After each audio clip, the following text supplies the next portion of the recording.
почитувани учесници на оваа меѓународна конференција. Јас сум доктор Емилија Даштевска од Клиниката за очни болести во Скопје. Моето денешно предавање е очни проблеми кај деца со Даун синдром. Даун синдром, монголоидизам или трисомија 21 представува најчестата хромозомска аномалија. Овој синдром представува хромозомска аберација,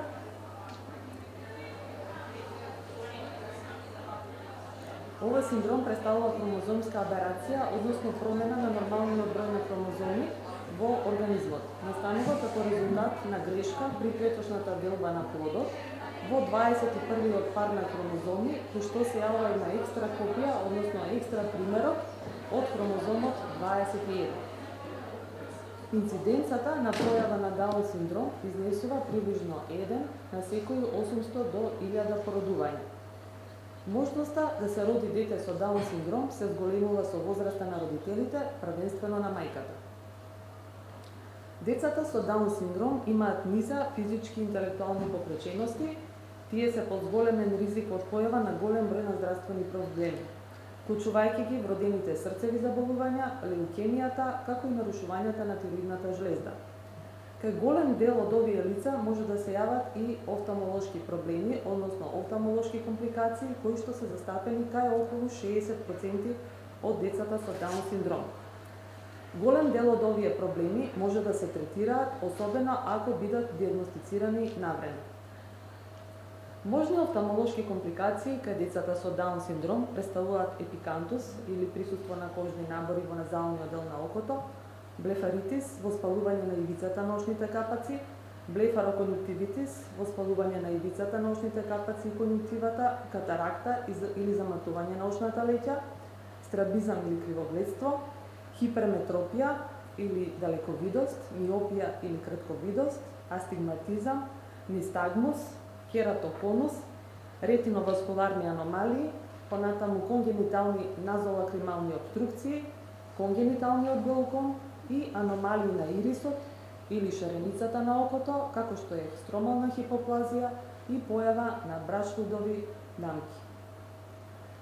Кај децата со Даун синдром може да се јави и амблиопија или слабовидност, познато во народот и како мрзливо око, кое што се јавува како резултат на страбизам, како резултат на разлика во диоптер помеѓу едно и друго око, односно анизометропија, рефрактивни аномалии, како и поради заматување на очните медиуми, како што е појавата на катарактата или корнеален хидропс. Во последните децении, должината на животот кај лицата со Даун синдром е значително продолжена како резултат на медицината, односно развојот на медицината и лекувањето на сите овие можни пропратни компликации кои што може да се јават кај овој вид на синдром. Животниот век на лицата со Даун синдром достигнува и повеќе од 50 до 60 години во развиените земји со соодветна грижа и здравствена заштита. На Универзитетската клиника за очни болести во Скопје во период од 12 месеци беа лекувани 4 деца со Даун синдром и пациентите беа на возраст од 3 до 14 години. Офталмолошките испитувања испитуваа инспекција на очното јаболко, евалуација на видната острина, евалуација на окуларниот мотилитет, кавер тестот, биомикроскопија на предниот очен сегмент, тонометрија, најчесто со користење на дигитална тонометрија или неконтактна тонометрија, скијаскопија и офталмоскопија. За испитување на видната острина беа користени снеленовите оптотипови со букви, броеви или слики. Скијаскопијата беше направена после 45 минутна апликација на 3 до 5 капки од солуција циклопентолат 1%. Резултати. Ова е дете на 4 годишна возраст, кој што беше диагностицирана диагноза блефароконјуктивитис на левото око, беше земен конјуктивален бриз со антибиограм, при што беше изолиран стрептококус пневмонија.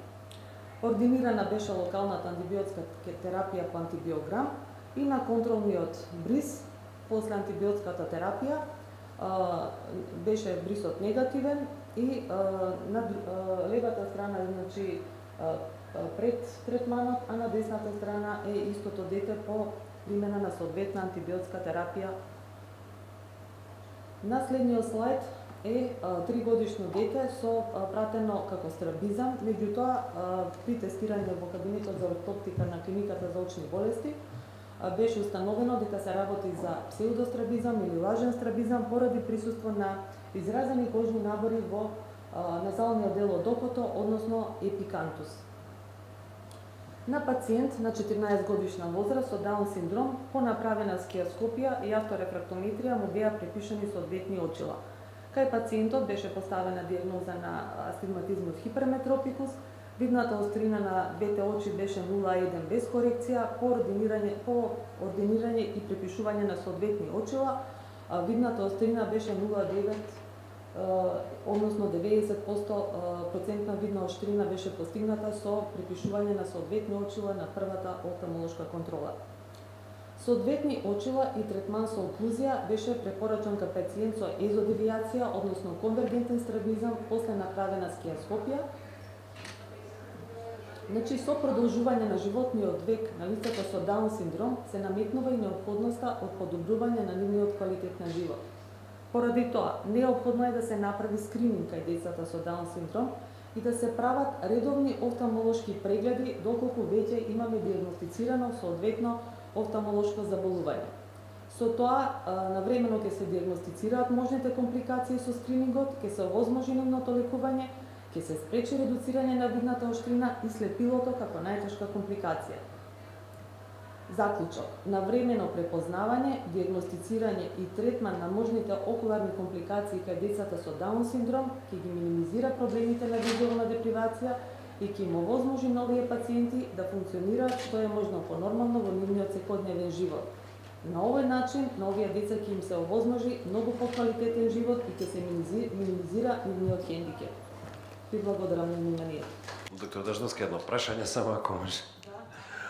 Кога треба да направите преглед кај дете со посебни потреби, да речеме кое што не може да ги разбере буквите, не ги знае бројките. Со сликички, напоменавме тука дека користиме сликички, да.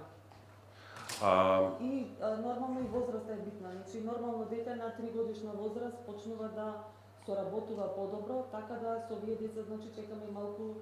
Меѓутоа имаме и добра апаратура, благодарение на организациониот тим на клиниката, значи со авторефрактокератометрија, со правење на скиоскопија и ретиноскопија, значи постојат и други, значи, можности кои што објективно може да одредат доколку се работи за некоја рефракциона аномалија кај детето и навремено да се дадат соодветни очила и да му се овозможи, значи, многу поквалитетен живот. Така, во меѓувреме, во испитување на периферно видно поле, осети почнавте?